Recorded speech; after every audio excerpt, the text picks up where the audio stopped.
आणि आध्यात्मिक सेवा भक्ती करून ईश्वरापर्यंत पोचवण्याचा मार्ग दाखवणारे तुम्ही माझे सद्गुरू.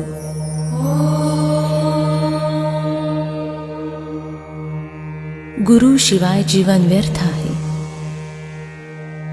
जीवनामध्ये गुरु शिवाय पर्याय नाही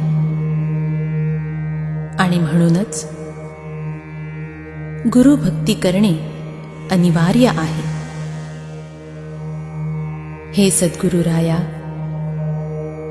मी तुला शरण आलो आहे.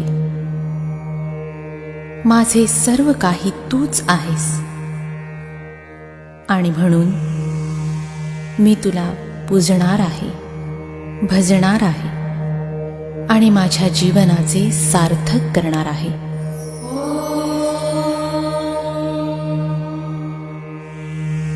आता मी माझे नेत्र मिटून तुझे